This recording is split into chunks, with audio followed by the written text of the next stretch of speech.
Hello, everybody, and welcome to the Abilities Expo show. I'm your host, Frank Sroka for Socially Served, and I'm pleased to have our guests here, Keith and Peter from the Access Travel Club.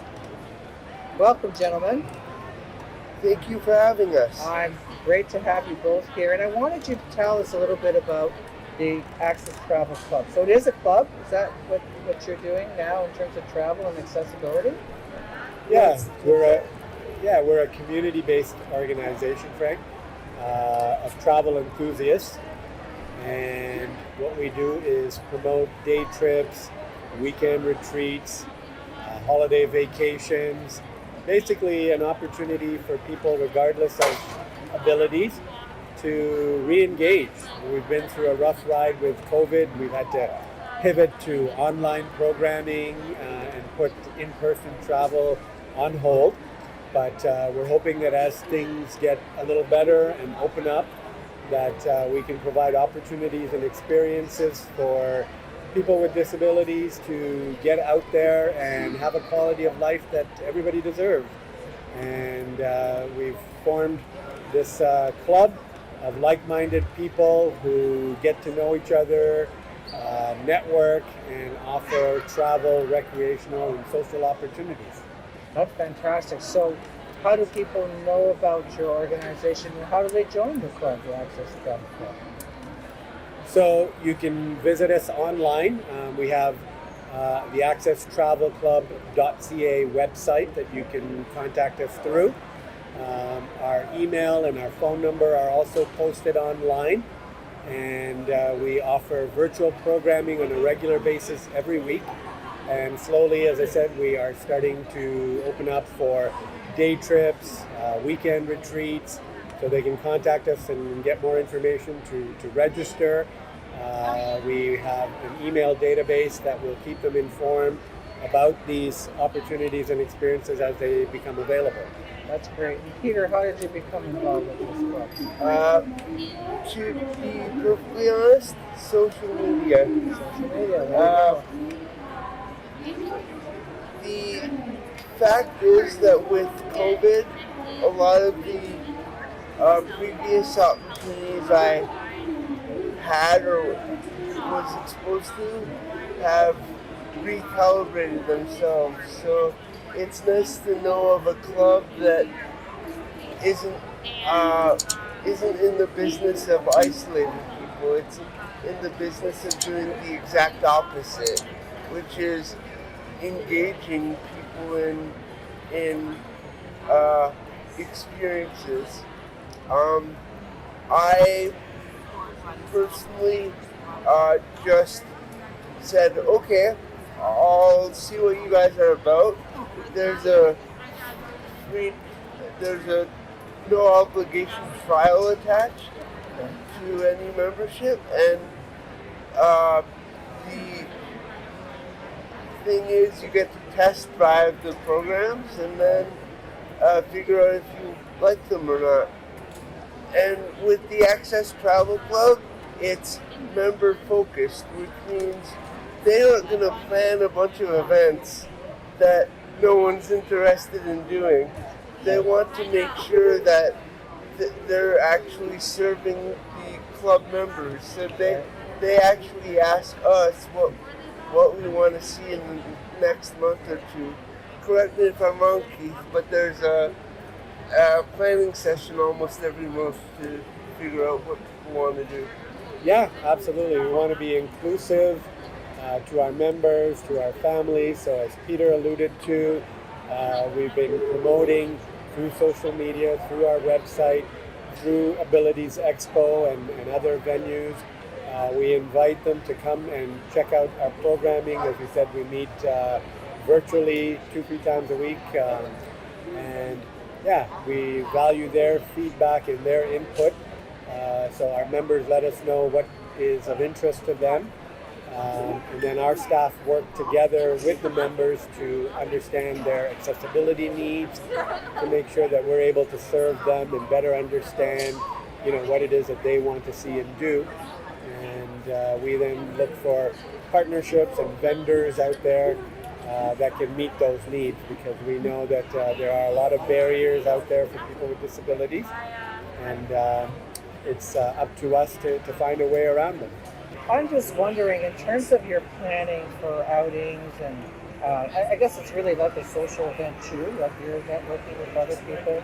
And how do you plan for these events, or these places that you're going to be going to visit or to engage with? Do you do surveys? Do you contact your members when you have these meetings and get their feedback on where would they like to go, what would they like to visit? How do you go about doing that? It's a combination of all of the above, actually. Okay. There are surveys, but they're actually surveys that are geared towards the members, so they're not meant to stump us. They're meant to get information from us.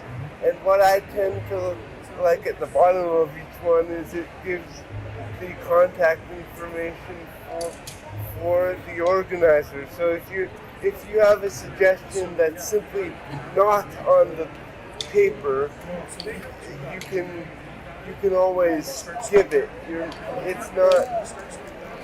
It's not that you have an idea and there's absolutely no platform for giving your suggestions. And in terms of accessibility, it's not that he goes to these places blind.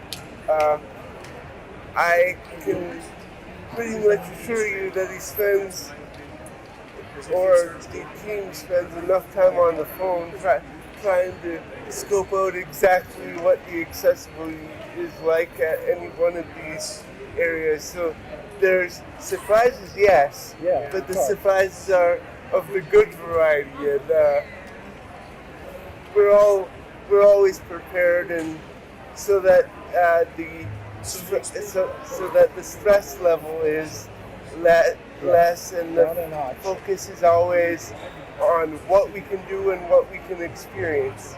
And if I can steal his thunder for a bit, he's always like, if there's a will, there's a way. So that's what I technically like about it as a member, and that's why I keep coming back and asking him, okay, when's the next one? Well, that's good, because that's great feedback, because obviously you're enjoying it, right? So Keith, you were talking about it. So how are you engaging the community with partners to promote the club itself? How's that going? Yeah, so it's all about education and advocacy, right? Unfortunately, the world isn't as accessible as we'd like it to be, but we all have to live through it. And like the members believe, and like Peter shared, that we motivate each other, right? We support each other. While COVID shut down a lot of things, it also was a blessing in disguise, because we pivoted to virtual programming, so it opened up our membership base to people across the country and hopefully across the world, because like I said, that disability affects more than 20% of the population worldwide now, and not everybody can attend every event, so we try to balance that out by the virtual events 2 to 3 times a week, and then through feedback from the members of where they'd like to go. If it's local excursions, we try to make sure that we work with vendors that understand our members' needs. Quite often we have people joining from across the country at a destination. They can come and meet us at the airport, or they can fly to the destination. And the beauty of it is that they've now gotten to know each other online through the virtual programming. They feel more comfortable, less apprehension about, like Peter spoke about, less stress, because they know who we are and what to expect. And it's been nice because they have been there through some of the social isolation, to be there to support each other. So, that has definitely been the silver lining out of some of the challenges that we've had the last couple of years. So feedback is always important to us, and we welcome it through, like I said, email, phone calls, social media. We appreciate awareness, and we're champions of advocacy, and education. So where do our viewers find your website? Where do they find more information about the Access Travel Club? Yeah, so like we said, they can go to accesstravelclub.ca. That's our website. We can also engage through email if that's a preference. So accesstravelclub@gmail.com. Our local contact number, which is on the website, 905-506-4886. They can reach out and personally talk to us and share the feedback with the team. And as Peter alluded to, we're inclusive, so we would welcome them coming and, as he eloquently put it, do a test drive. So, the opportunity for a free trial membership to see what it's all about and to share stories and give us comments about what they'd like to see. That's what it's all about. That's terrific. So thank you very much, Peter, for joining us on Socially Served. I really appreciate it. And I urge you guys to check this out. I mean, things are opening up. We want to get out there. We want to explore, and why not, right? And if you could do it in a group and you can do it in a great environment, visit different places. And I like this whole feedback method, because you want to go to places that you want to see collectively, right?